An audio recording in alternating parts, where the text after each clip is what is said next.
great amount of population have been transferred from the big cities into smaller areas, this is something that actually produced a problem of non-supportive systems regarding the water supply or the water clearance or systems of cleaning the water in order to put it in reuse.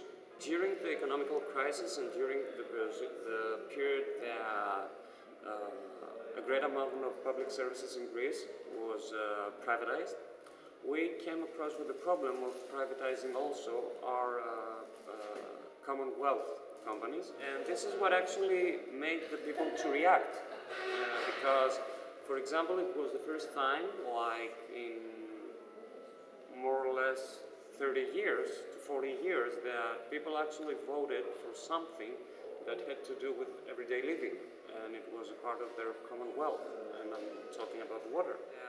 Although there were a lot of efforts from private companies to privatize the system, there was also at the same time a huge fight from the people in order for the management to stay public.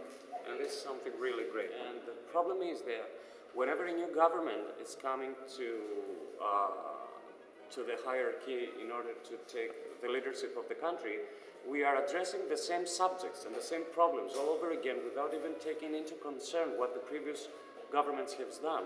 So this is a problem that it has to do with the continuity of the governments and their policies. And it's really difficult to find out what this is all about, because you need to understand that when addressing a legislation content, it refers to a previous content, to a previous content, to a previous content that has been passed or has been legislated probably like 100 years ago.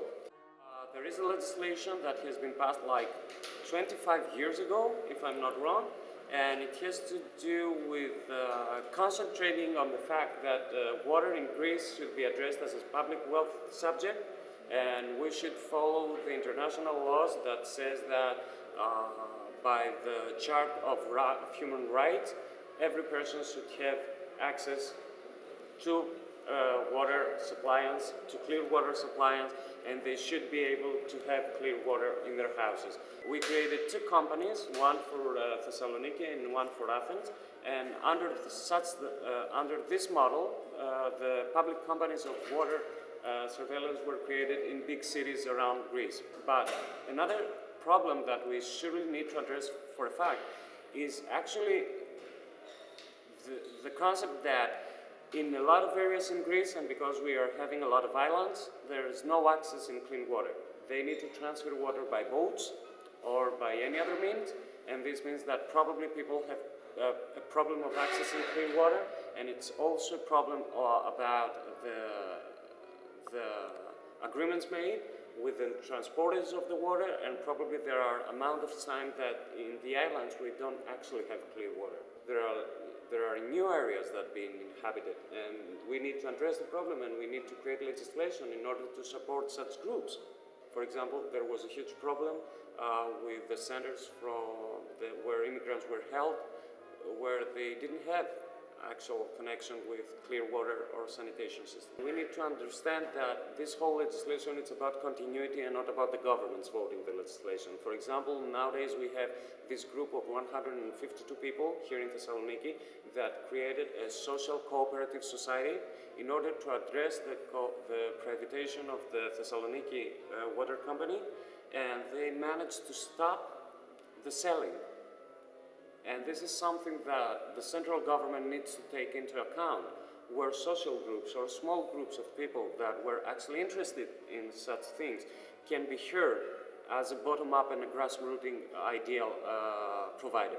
The elections made a huge difference in Greece, but you need to understand that there is no difference when we are addressing a central policy being made by the European Union.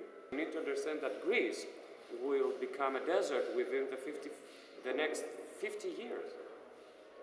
So what about the Greeks being water immigrants? What about the Greeks becoming climate immigrants?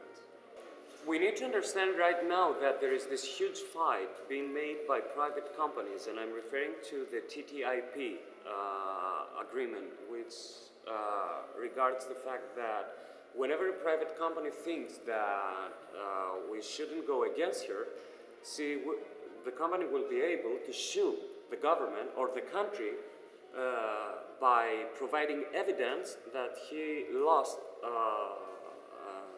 how can I say, that he lost money. So if something like that passes and becomes a legislation, then all the countries in the world have a huge problem to address. Because whenever you are giving away your strength and your power of making decisions to a private company, this is where this whole idea starts to become something more or less a freak movie or a horror movie coming to reality. It's not about the European Union after all. It's about the era that we've entered, and it's, from my point of view, this is a war of confederations. And this is what we should actually talk about. If we are able to collaborate and transfer knowledge from one federation to another, or if we will end up by providing only for our own king. It's not a problem about the water, it's a problem of how we will survive with all the things that will happen to us in the next 50 or 100 years.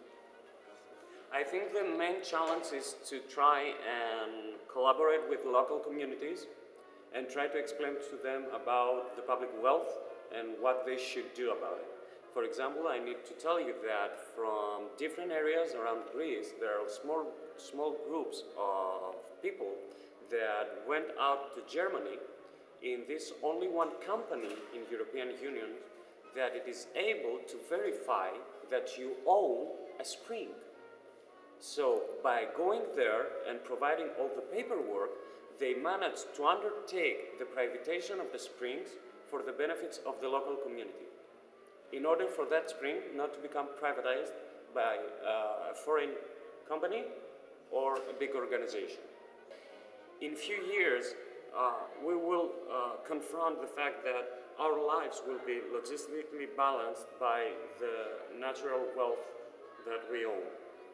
So it's not only about the water, it's about air, it's about fresh food, it's about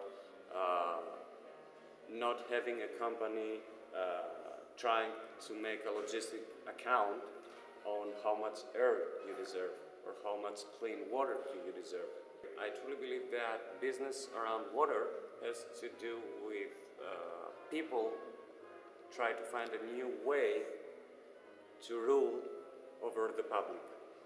Because you need to understand that if you don't have access to clean water and there is a company there saying that I will provide you with clean water, then why not having this executive officer becoming the next prime minister of the country? It's not a business, it's policy making. And when I'm referring to policy, I'm referring to a strategical target and the tactics being followed for this target to be achieved. So this is policy making. And if it refers also to business models, they will find a way. But nowadays, it's not about having power or having the money. It's a way of controlling big masses. So why not having the next government being a water company that will provide you with 2 bottles of clean water per day for you and your family? This is not business, my friend. This is a nightmare.